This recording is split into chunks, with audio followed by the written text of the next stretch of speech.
विघ्नहर्ता कोंबडी खत सप्लायर तलगरे, आमच्याकडे पॅकिंग मध्ये अंड्याच्या कोंबडीचा कोंबडी खत मिळेल। उच्च दर्जाचे नैसर्गिक कोंबडी खत पुरवणारे एक विश्वासार्ह नाव। मुख्य वैशिष्ट्य म्हणजे हे खत 100% सेंद्रिय व उच्च दर्जाचे आहे। जमिनीतील सूक्ष्म पोषक तत्वांचे प्रमाण वाढवून पिकांच्या मुळांची वाढ जलद होते व उत्पादन क्षमता वाढते। कोंबडी खताचे फायदे असे की जमिनीचा सेंद्रिय कर्ब मोठ्या प्रमाणात वाढतो, जमिनीचा पोत सुधारतो। ऊस, केळी, भाजीपाल्यासह सर्व पिकांसाठी उत्तम सेंद्रिय खत म्हणजे विघ्नहर्ता कोंबडी खत। आपल्या ऑर्डर नुसार फक्त 8 दिवसात खत थेट शेतावर उपलब्ध। ऑर्डर साठी संपर्क 72 49 35 87 96। रमेश बंडगर, सलगरे, तालुका मिरज। प्रत्येक बातमीतील घटनेच्या वास्तविकतेची तुलना थेट पाहत रहा चांगली अपडेट।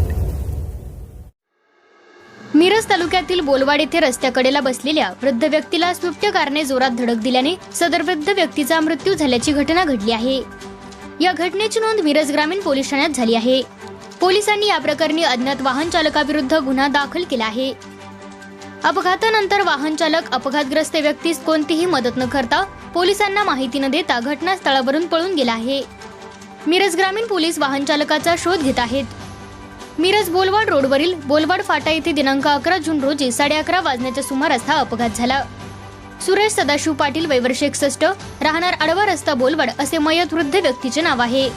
MH11 BU 2888 या क्रमांकाच्या पांढऱ्या रंगाच्या स्विफ्ट कारने त्यांना धडक दिली।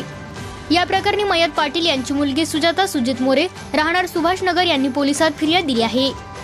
या अपघाताबाबत पोलिसात देण्यात आलेल्या फिर्यादीत म्हटले आहे की सदरच्या कार चालकाने त्याच्या ताब्यातील कार भरधाव वेगाने चालवून रस्त्याच्या कडेला बसलेल्या सुरेश पाटील यांना जोरात धडक दिली। या अपघातात पाटील यांच्या डोक्याला, खांद्याला, छातीला दुखापत झाल्याने ते गंभीर जखमी झाले। यात त्यांचा मृत्यू झाला। अपघातग्रस्त पाटील यांना कोणतीही वैद्यकीय मदत न करता व पोलिसांना माहिती न देता कार चालकाने घटनास्थळावरून पलायन केले आहे। पोलिसात देण्यात आलेल्या या फिर्यादीनुसार मिरज ग्रामीण पोलिसांनी सदरच्या स्विफ्ट कारच्या अज्ञात चालकाविरुद्ध गुन्हा दाखल केला आहे। मिरज ग्रामीण पोलीस पुढील तपास करीत असून कार चालकाचा शोध घेत आहेत।